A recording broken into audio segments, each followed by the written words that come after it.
All right, those were excerpts from the first part of our conversation on the Electricity Act 2023, which of course repeals the former ESPR of 2005. Let's welcome our new guests for the second part of the conversation this morning. Here with us in the Abuja studios, we have Abubakar Sadiq Yelwa. He is Managing Director, CEO of the Hydroelectric Power Producing Areas Development Commission, Hyperdeck. Malam Abubakar Sadiq, we are glad to have you in our studios this morning. Good morning. Thank you very much for having me.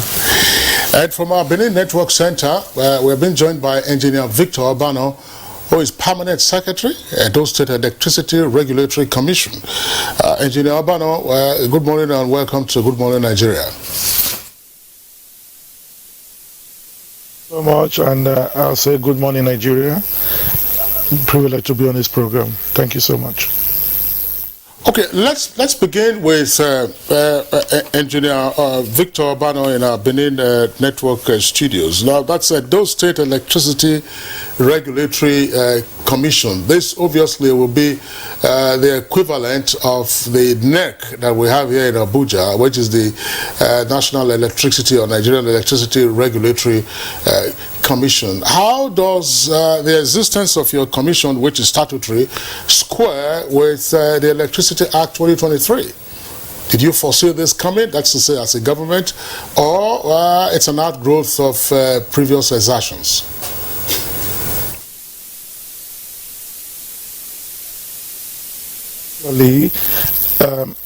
The Edo State Electricity Regulatory Commission was a proactive move of our governor to address the teeming issues of the shortfall in electricity supply in Edo State.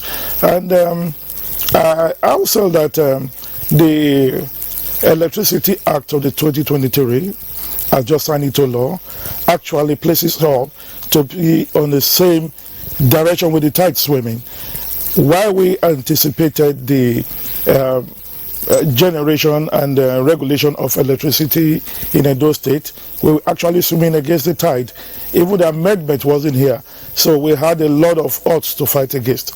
But as it were, we actually fought against the odds and ensured that we had our own independent power plant sector, which is operational at the moment. And I will say at this point that if what we have done actually places us proactively, and with the act coming in at this level, I believe every state, every subnational, stakeholders at this level should key into the reforms the new act sets to bring in, which actually is a better provisions than the Electric Power Sector Reform Act of 2005.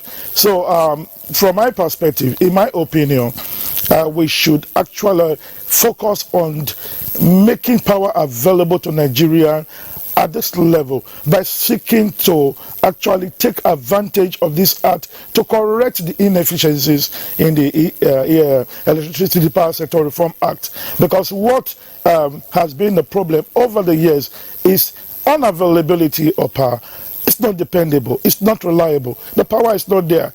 So states should leverage on this act to ensure that the right key players are brought into play to make up for the shortfall of the power in our unavailability all these years. So let's address how to move forward. Let's address how to hit the ground running. Let's address how to make power available to Nigerians at our various levels. And you would expect that we start getting things right. To expect that any system will be perfect at the initial setup is not possible. Yes, there has been a lot of shortfalls with the Electric Power Sector Reforms Act, that we know, and that is what we seek to address. So players, states should immediately key in at this level to ensure we address all those inefficiencies. And while we proceed by collaboration, we'll get it right. And of course, NEC also has a lot to do by ensuring that stakeholders are well enlightened on how to manage the collaboration between the state regulatory and the NEC who are at the center of the whole idea. So for me this morning, I want to address it from the perspective that Edo State has already hit the ground running. We were proactive because of governance initiative, and we want every state to take advantage of this singular opportunity to key in and hit the ground running, make power available. Let's make our mistakes and learn from it. But at the end of the day, let power be available to Nigeria. That is the point of my view of my discussion this morning. Thank you. Opening comment. Let's bring in the commission at the center, and that is Upper Hyper Deck.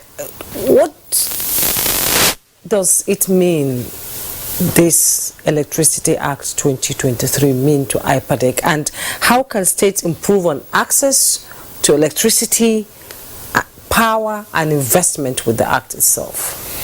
Well, I think as far as the IPADEC is concerned, it has looked at the interest of the community, the generating communities, and that is what is most important to you. It's okay, you are providing a reform, but what interest of the community is involved in whatever decision you make, in the establishment, in the management, and I think that was the major problem IPADEC had for the communities in the former Establishment Act of IPADEC 2010 up to the amendment in 2018. But the present Electricity Act has provided an enabling environment where generating companies are made to contribute a certain amount of their revenue for the provision of services to the communities that host them. I think this is not something new to generating communities. World over, that is the practice. And even locally, when you have a farm and you want to give it out to somebody, you decide what he gives you. So, and if you look at the hydro sector, because we have different generating companies, we have the hydro electricity companies and we have non-hydro electricity companies. So before the Electricity Act, those communities that are housing non-hydro electricity have never been taken care of at all. There was no provision for them. But with the Electricity Act 2023, all those power generating companies in Nigeria need to make provision, need to support their communities. And the government said, okay, we are not going to allow you to decide what you support your community with, but we are pegging the support to 5% of whatever revenue you generate. And this should be worked out by the Federal Ministry of Power and NEC and other stakeholders to ensure that such provision is respected. Then for the hydro, because of the level of environmental dilapidation and concerns, their expectation is 10% of whatever revenue generated. This was the provision of the Act in 2010, but the Act in 2010 provided for 30%. And when the GENCOs came in 2013, they complained that 30% was on the high side for them from their revenue. And the government agreed it should be pegged to 10%, but in the implementation of the Act, instead of asking for the 10% of revenue generated from the GENCOs, they just said 10% of commission paid by the GENCOs to the federal government. The commission is the entitlement of the federal government, the commissions and royalty. So that means under such an arrangement, the generating company is not contributing anything to the community other than what it feels like. Of course, to be in fairness to some of them, like the one operating in Kenji, they are contributing at their own pace. But what the government is now saying with this act, no. What we want is 10% of whatever your revenue is shall be contributed for the development of streamline yes. in terms of the provisions of the act and yes. whether these provisions are realistic. Yes. I'm raising this against the backdrop of our national experience yes. with what we now know as the PIA. If you recall, issues around host community. Those host community issues were tedious, and there were a number of stakeholder engagements that came up, for that particular purpose. But when we now say that it is 5% or 10% of revenue, revenue versus cost, is it so that the revenue doesn't account, for instance, for discounting of their expenses? When you say revenue, you can earn revenue. Is it your gross revenue or your net revenue? That's what I want you to clarify. Because if an entity has not taken care of its costs, how does that happen? Yeah, but virtually no entity in the business sector will go into any enterprise without knowing what the profit and loss forecast is for that. Okay. You know what, Malam Abubakar said. Let's pause you. We understand that there are some issues with your microphone. Our engineers, we clear that up, and then we'll come back to the issue of whether it is net revenue, or whether it's the net or the gross revenue for which operating companies, the Gencos, will have to pay to the host community. Let's go back to our Benin Network Center. Engineer Albano, give us a sense, because I'm not quite sure I understood essentially the role of your commission and how it fits into the new Electricity Act. What does your regulatory commission do in Edo State? Our regulatory commission in Edo State, first of all, creates the enabling environment for investors, in the generating, transmission, and distribution sector as it is today. And part of our very first project was the Osioma. We also issue licenses to prospective investors in the generating and distribution subsector. We have just passed the law,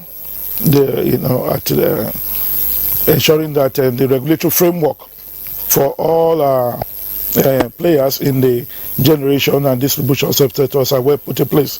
So at the moment, we have been able to set aright all those framework to regulate within our geographical boundary, which is Edo State, every player within the electricity sector in our domain. So the Electricity Regulatory Commission actually ensure that every issue that has to do with the licensing, security, stakeholders interaction, as far as the electricity subsector of Edo State is concerned, is adequately regulated. And this basically has been the template on ground. So this is a basic role of the Electricity Regulatory Commission in Edo State.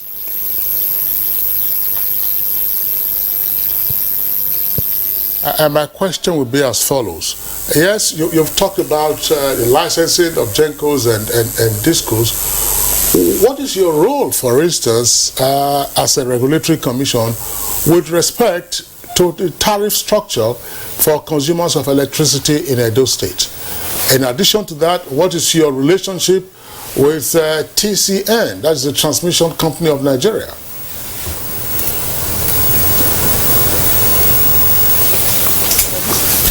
First of all, in terms of the tariff, we have been able to ensure that we relate very adequately with the distributors of the energy on the bandwidth, and we've been on the watch. Just like the discussion we had earlier on, as part of our general CSRO within the host communities where we operate, we've also ensured that the tariff is not the same with others going to TCP, third party, consumer, or the general public. At the level of the CSRO offered by the Osimo company, the communities are paying about 4 naira about 4 naira lesser than what every other community is consuming. So we have also ensured that every customer is placed as priority. So their complaints are well channeled, well discussed, exactly discussed as stakeholders for to ensure that there's harmony between the power generators, the power producers, and of course the customers. And with TCN, we have been having a lot of stakeholders discussion to see how we can collaborate when it comes to the local infrastructure, because the initial cost or the capital for the electricity sector in any of the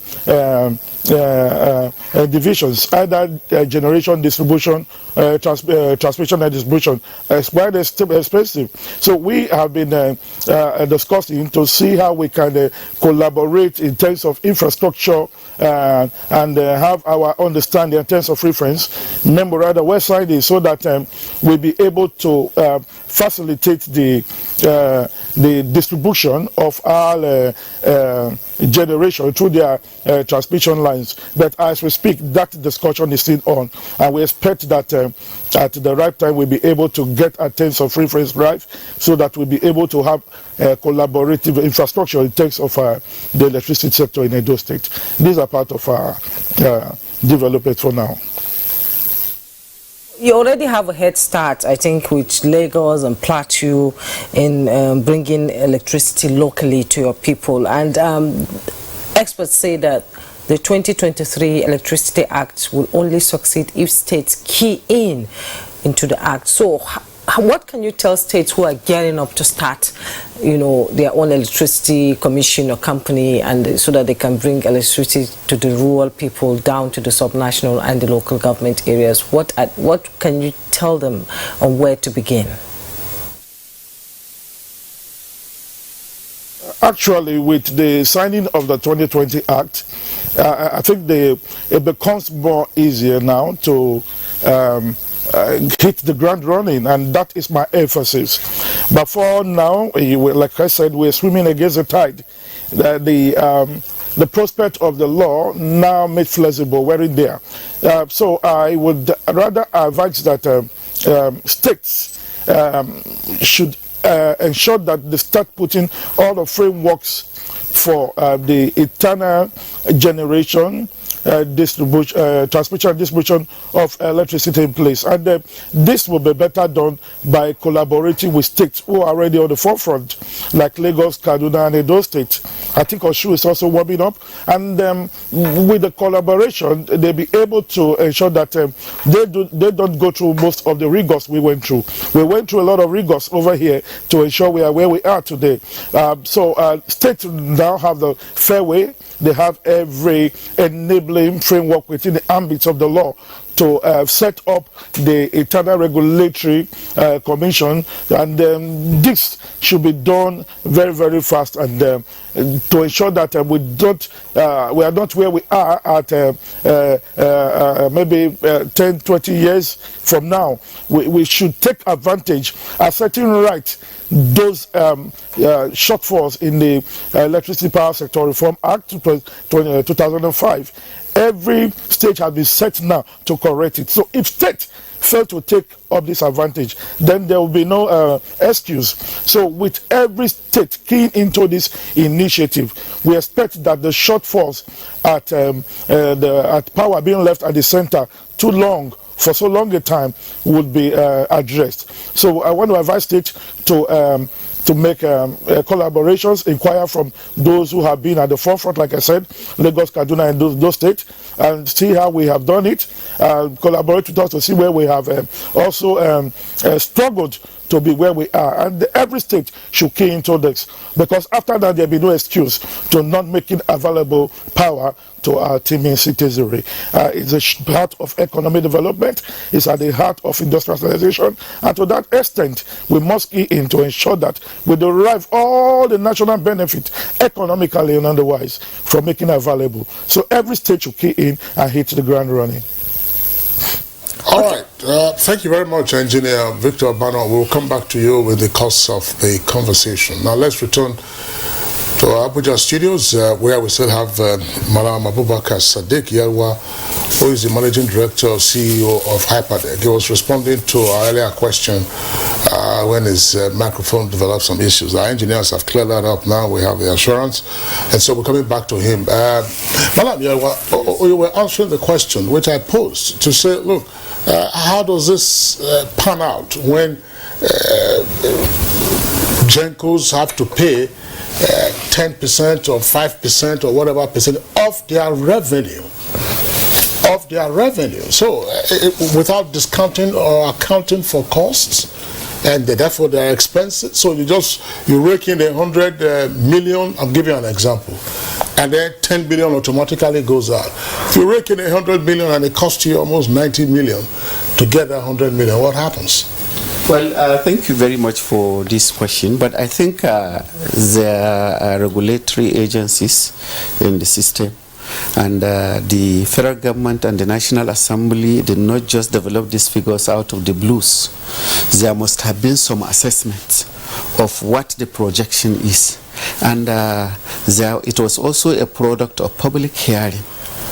In 2010, before the 2010 Act was signed into law, there was a public hearing, and all the factors you have just raised were discussed and analyzed. And at that time, it was PHCN that was responsible for power generation. So, but in 2013, when the Gencos took over, they complained that the 30% was on the high side, and there was another public hearing to attend to that, and that it was quite well agreed that 30% was not realistic for an entrepreneur. If it is a government issue, government goes with subsidy, but if it is an entrepreneur, he has to realize profit for his investment. And that was how in 2013 the act was amended. And instead of 10% of 30% of revenue generated by the companies, the companies were exempted completely by the 2013, and that was the lacuna there. When you said completely, they don't have to pay anything.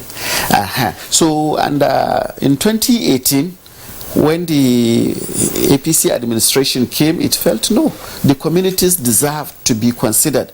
The community deserve to have something for having such resources in their respective communities.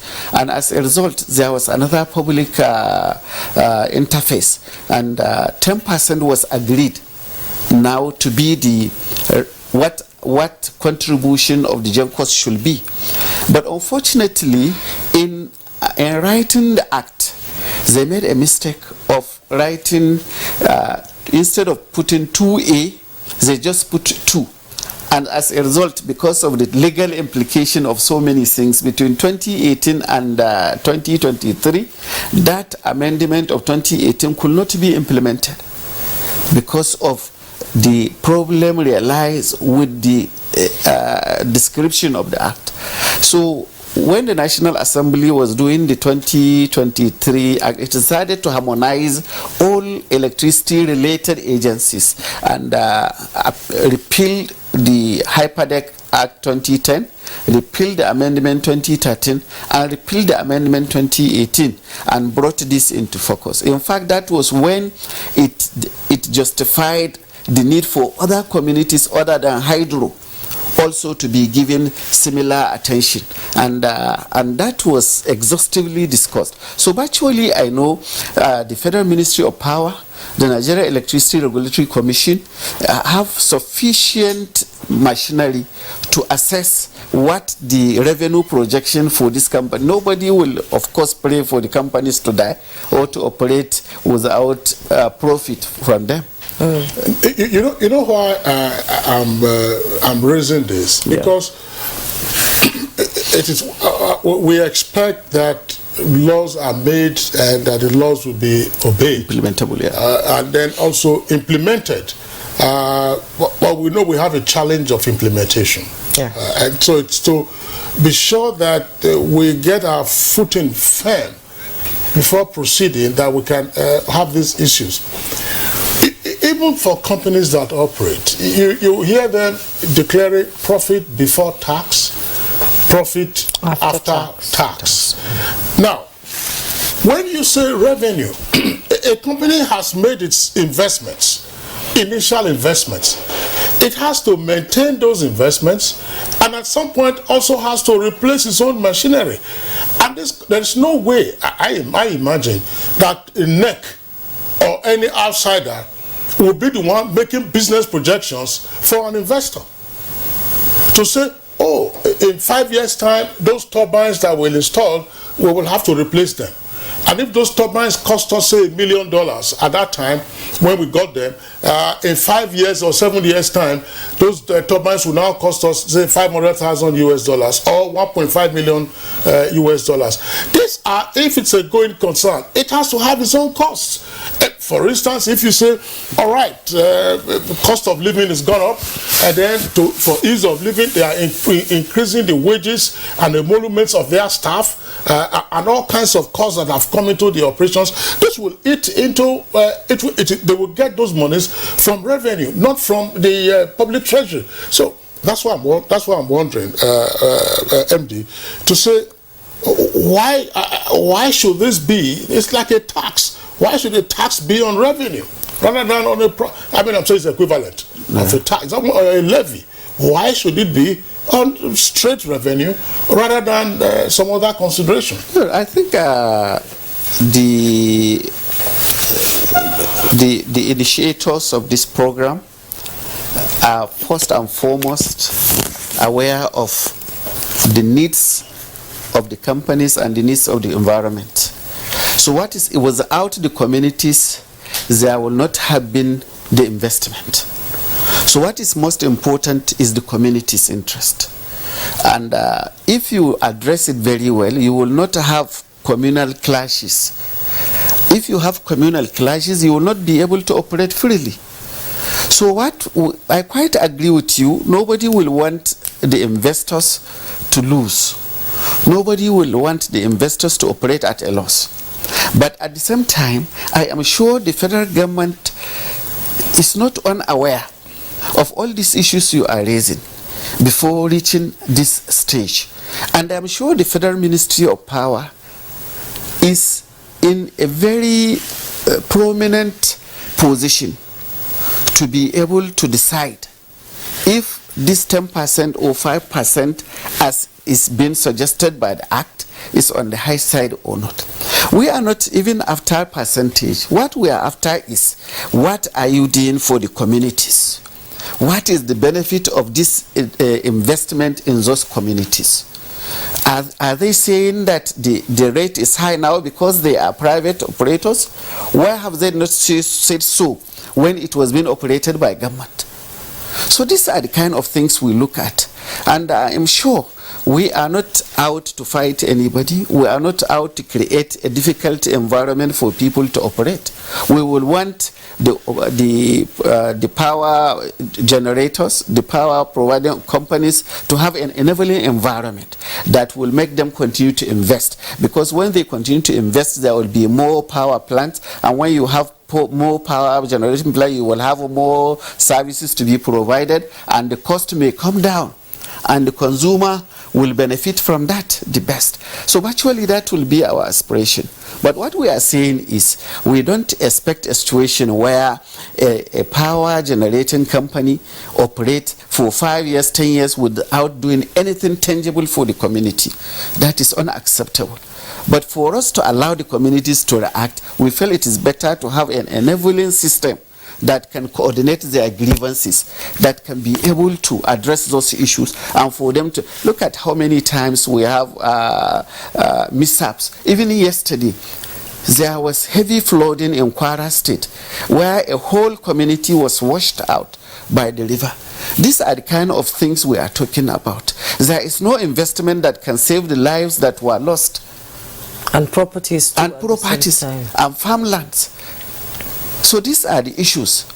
We quite well agree. Fine, we are not saying, oh, you make it difficult for people to. No, we are not saying that. But what we are saying is, we want the regulatory agencies to sit down with us, to sit down with power generating companies and do what is worth doing for the communities.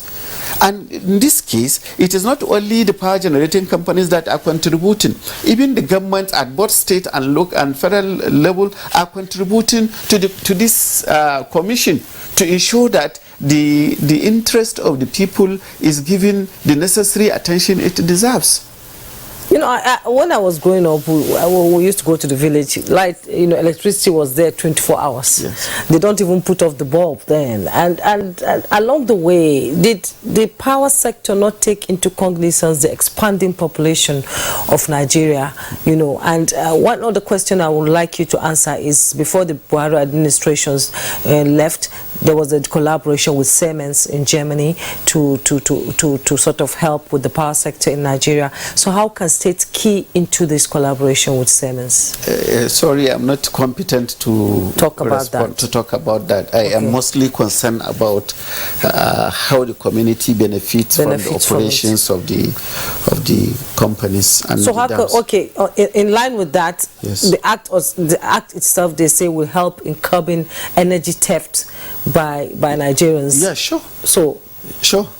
It will, because it will make the companies, the distribution companies are supposed to make sure that whatever power they receive from generating companies goes direct to the consumer that pays for it. And they have started implementing such issues. A moment ago, yes.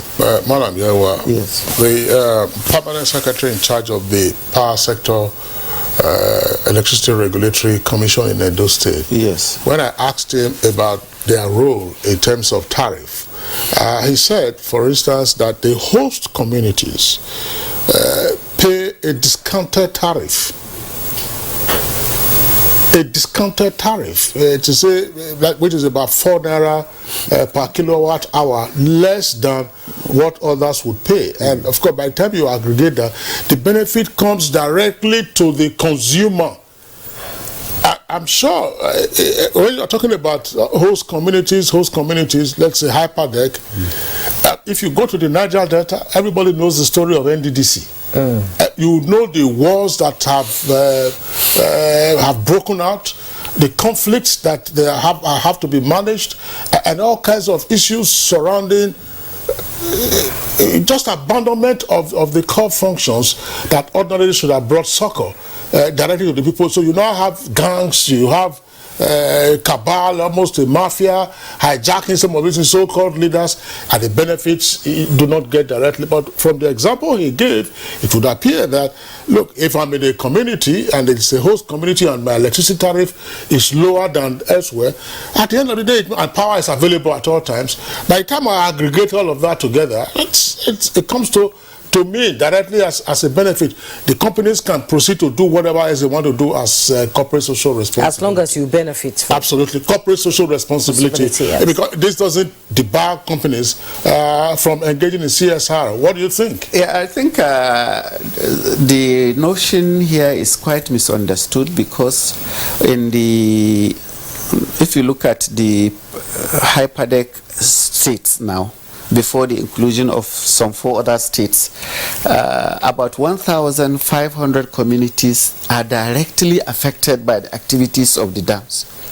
Out of these 1,500 communities, not up to 600 of them have electricity in their villages. They are not connected to any grid. Then how do those communities benefit from this kind of intervention? So I think we look at, let's call a spade a spade.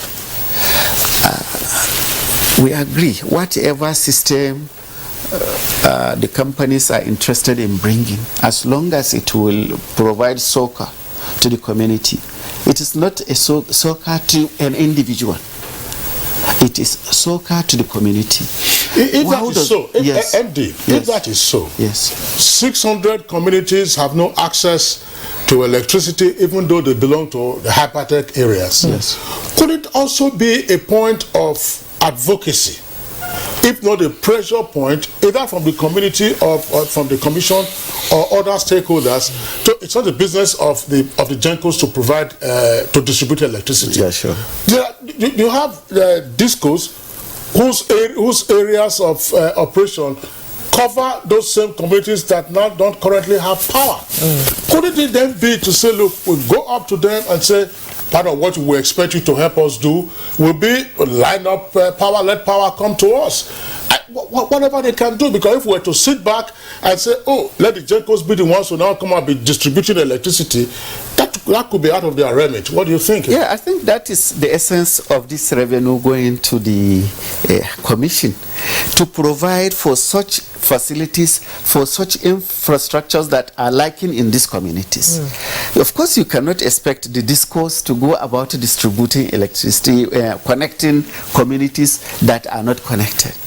The burden on them is on the high side. Like I said, I am not competent to address such issues. Some of the issues, exactly. yes. But what I am competent to address is the communities that are hosting the generating companies, especially the hydro generating companies, are in their need of ecological, environmental, and economic salvation. And they can only get that when there is a commission that is responsible for providing these facilities. We were just established, we were inaugurated in January 2021. And just within 2 years, we were able to conduct need assessment in all these communities. We were able to construct primary schools, about 111 primary schools that were non-existent in some of these communities. We were able to provide 230 solar boreholes in these communities. We were able to provide 500 hand pumps. We were able to rehabilitate 350 hand pumps in these communities. We provide them with medical outreach. There were some of these communities that have never seen the face of a health clinic all their life. We have to organize medical outreach for them. All these things require resources to do. So these are the kind of things we are saying we will use the resources. Like I said initially, some of the GENCOs are intervening in the area of schools, in the area, but that is not sufficient. That is the community should decide what it wants. And that is the approach we have adopted in Hyperdeck. We ask the community what its requirement is, and we look at our resources. Within our enabling resources, we try to provide such facilities. And then, you know, Juma, so that MD CEO, sometimes, you know, government agencies work at cross purposes. Yes. Say electricity that we are talking about. You will go to some locations. NDDC will have its own poles and cables. The state government will also have its poles and cables. And then there's somebody doing constituency project will also sometimes you don't know who is doing what. Yes. There is a rural electrification agency. Some years ago, they had some issues that they needed to deal with in terms of accountability. What is the role of such an agency?